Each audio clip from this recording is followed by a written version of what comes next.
चाय पर चर्चा में सबसे पहले बात सर्द मौसम और बर्फबारी की। सबसे पहले आपको उत्तराखंड की वादियों की सैर कराएंगे, जहां इस वक्त हर तरफ बर्फ ही बर्फ नजर आ रही है। बिल्कुल, देखिए केदारनाथ से लेकर बद्रीनाथ तक बर्फ की सफेद चादर ढकी हुई है। बर्फ से ढकी हसीन वादियां बेहद दिलकश नजर आ रही हैं। खासतौर से औली इन दिनों चमकदार बर्फ की सफेद चादर से ढका हुआ है। देखिए,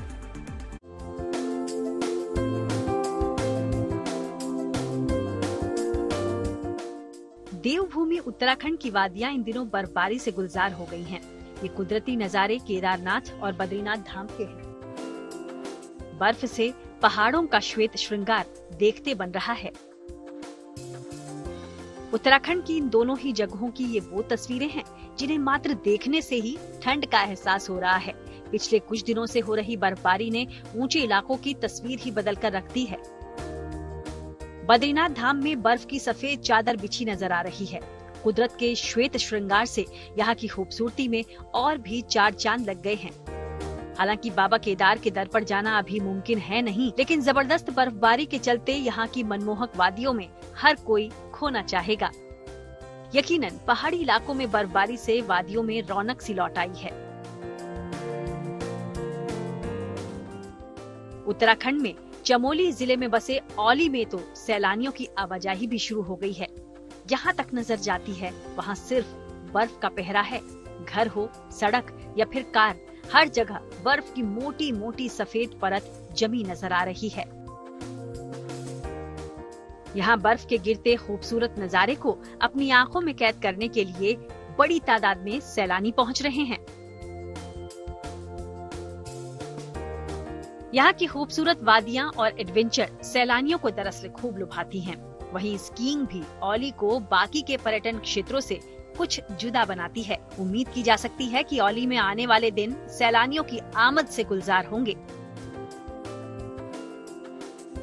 फिलहाल उत्तराखंड की ऊंची ऊंची पहाड़ियां बर्फ की सफेद मखमली चादर लिए चमचमा रही हैं। हालांकि कई जगह पर जाना फिलहाल मुमकिन नहीं है, लेकिन ऐसे में कम से कम ये बर्फबारी क्रिसमस और नए साल के जश्न के लिए औली आने वाले सैलानियों के लिए किसी सौगात से कम नहीं है। रुद्रप्रयाग से प्रवीण सेमवाल और चमोली से कमल नयन सिलोड़ी के साथ bureau report, good news today. Kedarnath और बद्रीनाथ धाम की तस्वीरें आपने देखी। अब आपको गंगोत्री और यमुनोत्री घाटी की तस्वीरें दिखाते हैं, जहां बर्फ की मोटी परत जम गई है। ऐसा लग रहा है कि जैसे देवभूमि के पहाड़ों का कुदरत ने खुद श्रृंगार कर दिया हो। बिल्कुल, गंगोत्री घाटी चांदी की तरह चमक उठी है तो यमुनोत्री घाटी जमी हुई नजर आ रही है। गौमुख भोजवासा में भी बर्फबारी के बाद का खूबसूरत नजारा देखते ही बन रहा है। तो आप भी प्राकृतिक सुंदरता से लबरेज इन वादियों का नजारा देखिए।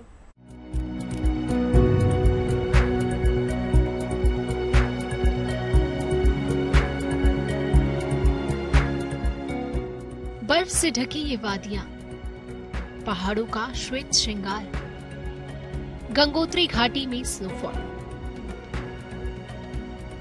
ये तस्वीरें जमीन पर किसी जन्नत से कम नहीं है, क्योंकि देवभूमि के पहाड़ों का कुदरत ने खुद श्रृंगार किया है। उत्तराखंड की ये वो तस्वीरें हैं जिन्हें देखकर ठंड का एहसास होने लगता है। पहाड़ी इलाकों में पिछले कई दिनों से हो रही बर्फबारी से मौसम सुहाना हो गया है, लेकिन उत्तरकाशी में हुई ताजा बर्फबारी का ये नजारा अद्भुत है। यहाँ बर्फबारी के बाद गंगोत्री घाटी चांदी की तरह चमक उठी है। नजरें जहाँ भी जाती हैं, सिर्फ बर्फ ही बर्फ दिखाई दे रही है। मानो बर्फबारी ने उत्तरकाशी के पहाड़ों की रंगत ही बदल दी है। गंगोत्री घाटी के साथ ही यमुनोत्री धाम में भी जमकर बर्फबारी हुई और यहाँ पूरी यमुनोत्री घाटी जमी हुई नजर आ रही है। इसके साथ ही गौमुख भोजवासा में भी बर्फबारी के बाद का ये खूबसूरत नजारा देखते ही बन रहा है। मौसम में बदलाव के बाद उत्तरकाशी जिले के जो उच्च हिमालयी क्षेत्र हैं, 3000 फीट से अधिक की जो ऊंचाई वाले इलाके हैं, वहां पर जमकर बर्फबारी हो रही है। जहां यमुना जी के शीतकालीन प्रवास खुशीमठ खरसाली में बर्फबारी होने की सूचना है, वहीं हरसिल जो कि गंगा जी का शीतकालीन प्रवास कहलाया जाता है, वहां पर भी बर्फबारी की सूचना है। और इसके चलते समूचा उत्तरकाशी जिला शीतलहर के आगोश में आ चुका है। इतना ही नहीं, जो निचला इलाका है वहां पर भी जो है आसमान पर बादल छाए हुए हैं और आने वाले समय में बारिश और बर्फबारी की संभावनाएं और अधिक बढ़ जाती है। प्राकृतिक सुंदरता से लबरेज इन वादियों में बर्फबारी से न सिर्फ सैलानियों के चेहरे खिले हुए हैं, बल्कि स्थानीय लोग भी स्नोफॉल का लुत्फ उठा रहे हैं।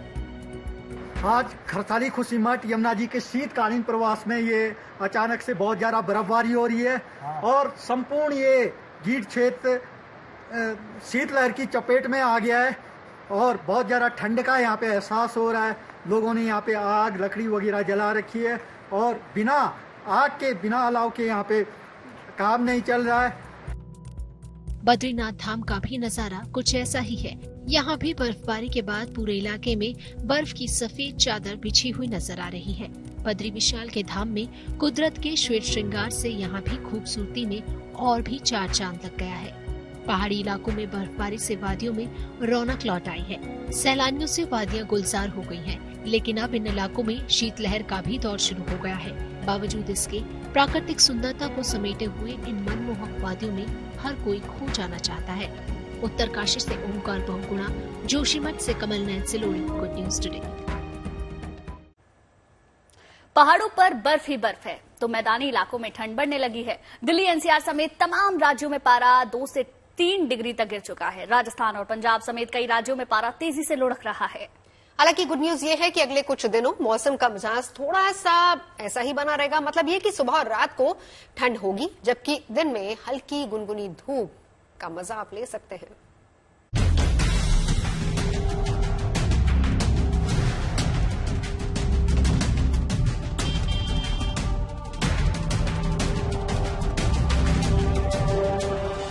पहाड़ी इलाकों में हो रही बर्फबारी का असर मैदानी इलाकों में भी दिखने लगा है। दिन में भले ही हल्की धूप खिली हो, लेकिन सुबह सवेरे का मौसम लोगों को कड़कड़ाती सर्दी का एहसास करा रहा है।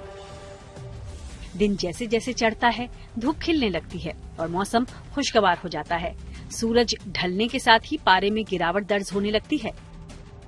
जो टेम्परेचर्स है पंजाब, हरियाणा, उत्तर प्रदेश, नॉर्थ राजस्थान और नॉर्थ मध्य प्रदेश वगैरह में अभी 6 से 10 के बीच में है, ठीक है। और दिल्ली का भी वही 6 से 7-8 तक चल रहा है, कुछ जो भी है स्टेशन है हमारे।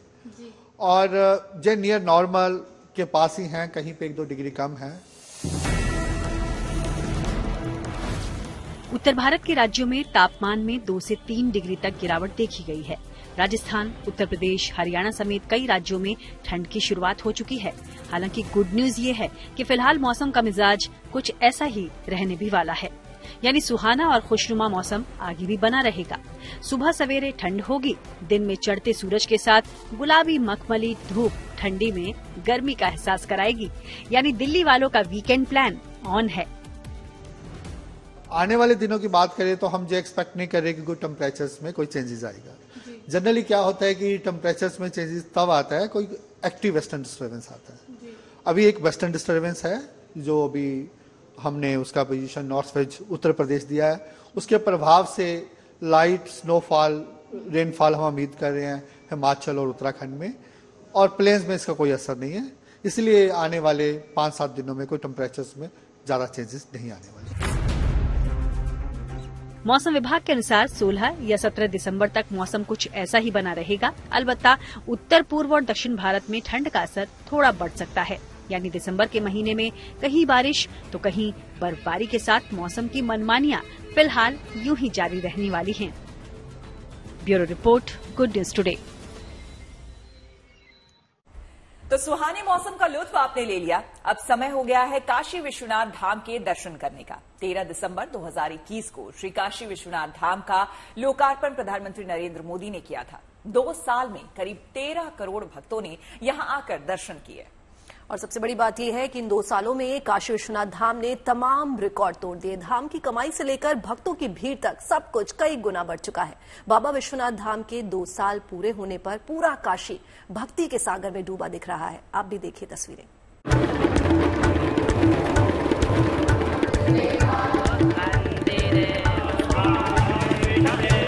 काशी विश्वनाथ धाम को बने 2 वर्ष हो रहे हैं और आज इसकी दूसरी वर्षगांठ है। ठीक 2 वर्ष पहले प्रधानमंत्री नरेंद्र मोदी के हाथों विश्वनाथ धाम का लोकार्पण हुआ था और आज इसकी दूसरी वर्षगांठ मनाई जा रही है।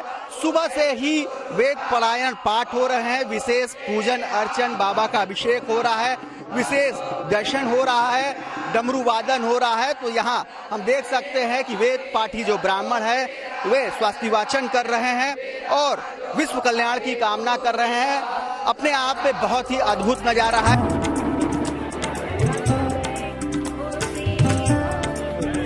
क्या क्या आयोजन आज हो रहे हैं और क्या क्या रिकॉर्ड अभी तक बने हैं काशी विश्वनाथ कॉरिडोर के नाम? सबसे पहले तो सभी को 2 वर्ष पूर्ण होने पर बाबा विश्वनाथ की ओर से हार्दिक शुभकामनाएं और बधाइयां हैं। इन 2 वर्षों में लगभग 13 करोड़ श्रद्धालु आए हैं, जिन्होंने यहाँ पे विभिन्न धार्मिक क्रियाकलाप किए, दर्शन पूजन किए हैं। आज के दिन को हम लोग विशेष दिन के रूप में ले रहे हैं। आज सुबह से ही, प्रातः काल से ही हम विभिन्न कार्यक्रम आयोजित कर रहे हैं, जिसमें धार्मिक अनुष्ठान है, वेद पारायण है और तमाम बटुकों को और सबको बुला करके यहाँ पे उनको सम्मानित कर रहे हैं। उनको प्रसाद वितरण का कार्यक्रम है। इन 2 वर्षों में लगभग जो दान है वो लगभग कितना आया? क्योंकि आए दिन ऐसी खबरें आती हैं कि रिकॉर्ड दान को लेके बन रहे हैं, रोज नए रिकॉर्ड टूट रहे हैं। ये एक अच्छी खबर है कि बाबा विश्वनाथ से ज़्यादा से ज़्यादा लोग जुड़े हैं, ज़्यादा से ज़्यादा श्रद्धालु आए हैं, जिन्होंने निश्चित रूप से दान किया है। उससे हमारी आय बढ़ी है और हम लोग उसको उसी ऊपर श्रद्धालुओं पे ही खर्च करने में सक्षम हुए हैं। इन पूरे पिछले, अगर गत वर्ष की बात करें तो करीब लगभग 100 करोड़ रुपए उन्होंने दान किए, जिसमें कि धातुएं भी सम्मिलित थी। इस वर्ष भी उसमें बढ़ोतरी होने की संभावना है और हमारे जो दान के साथ साथ हमारी लागत है जिनमें हम खर्च कर रहे हैं श्रद्धालुओं को, उसमें की संख्या भी बढ़ोतरी हुई है।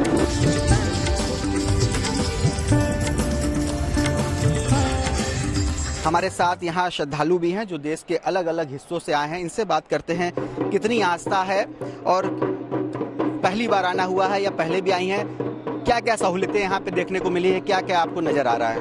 मैं तो फर्स्ट टाइम आई हूँ और बहुत ज्यादा सही है, आराम से दर्शन हो जाते हैं, सब अच्छे से दिख रहा है, आराम से, किसी को कंजेस्टेड फील नहीं हो रहा। मैंने सुना है पहले यहाँ पर बहुत कंजेस्टेड रहता था, बट अब सबका अपना अपना एक लाइन है, अपनी लाइन से आओ, दर्शन करिए, खुल के दर्शन करिए। ये भी नहीं है कि नहीं होता, आराम से दर्शन हो जाता है। That's it. लास्ट 10 साल पहले आया था और उस समय का और आज का नज़ारा में बहुत फर्क है।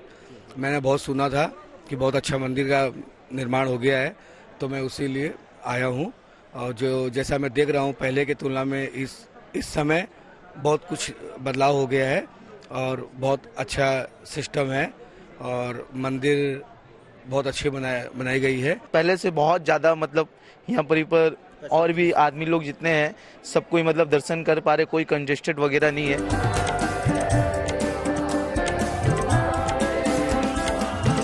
काशी की संपूर्ण काशी वासियों की अर्थव्यवस्था और रोजगार भारी संख्या में बढ़ा है। जीएसटी का आप देखेंगे आंकड़ा, तो जीएसटी केवल काशी की पिछले साल हम लोगों ने देखा था तो 42% इंक्रीज की थी, इस बार 48% इंक्रीज कर गई है काशी की जीएसटी। ये अपने आप में एक बहुत बड़ा प्रतीक है कि अर्थव्यवस्था की सुधरी है।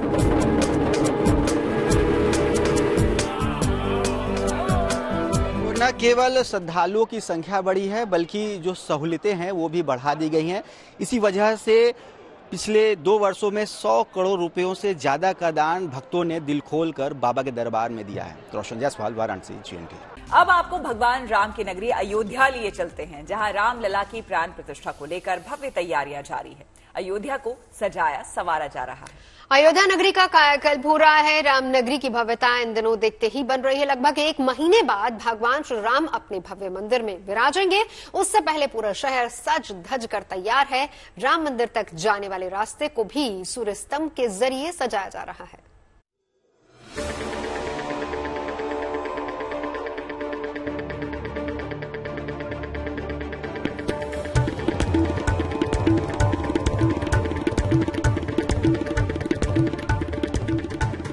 अयोध्या में जहां एक तरफ भव्य और दिव्य राम मंदिर बन रहा है, तो वहीं दूसरी तरफ अयोध्या का कायाकल्प भी किया जा रहा है, जिसमें ढांचागत सुविधाएं बढ़ाई जा रही है और अयोध्या का सौंदर्यीकरण हो रहा है। खास बात यह है कि ये सभी काम भगवान राम के बिना अधूरे हैं, यानी हर काम पर उनकी छाप दिखाई दे रही है। इसी की एक बानगी अयोध्या की सड़कों पर दिख रहे ये सूर्य स्तंभ। तो वहीं प्रभु श्री राम के अनन्य भक्त हनुमान जी की गदा भी इसी के साथ इस स्तंभ के ऊपरी हिस्से पर एक सूर्य की आकृति में लाइट लगी है, जिसे पीला रंग दिया गया है। साथ ही इस पर एक रिंग भी बनाई गई है, जो सूर्य के किनारे पर निकलने वाली लपटों का प्रतीक है। वहीं अगर स्तंभ के नीचे के हिस्से की बात करें तो यहाँ भी एक खूबसूरत डिजाइन बनाई गई है।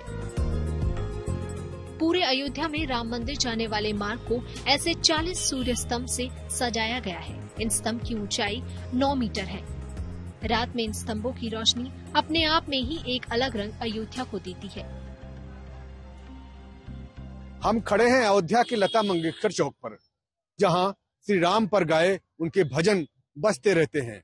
और ये सामने जो रास्ता देख रहे हैं, ये राम पथ है, जिस पर चलकर श्रद्धालु अपने आराध्य यानी श्री राम जन्मभूमि मंदिर तक पहुंचेंगे।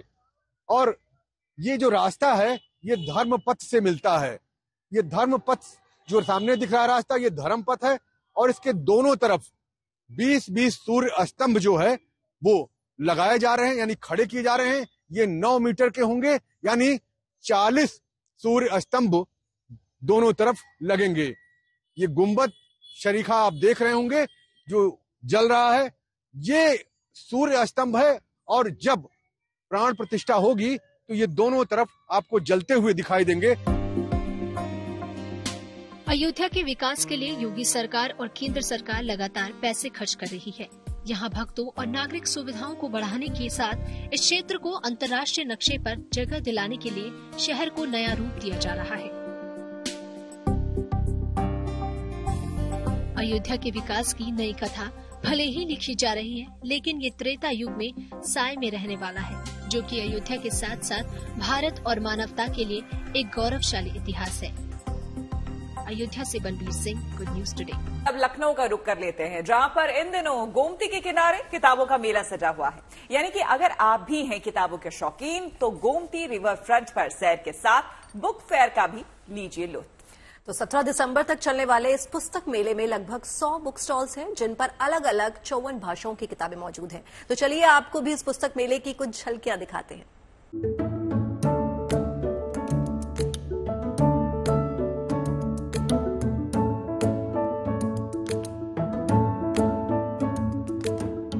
किताबों का ये मेला सजा है लखनऊ में।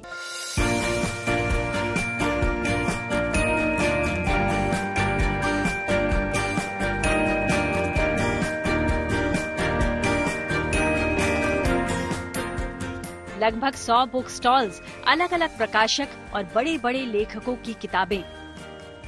लखनऊ के गोमती रिवर फ्रंट पर इन दिनों किताबों का मेला सजा है, यानी सैर सपाटे के साथ किताबों से दोस्ती भी।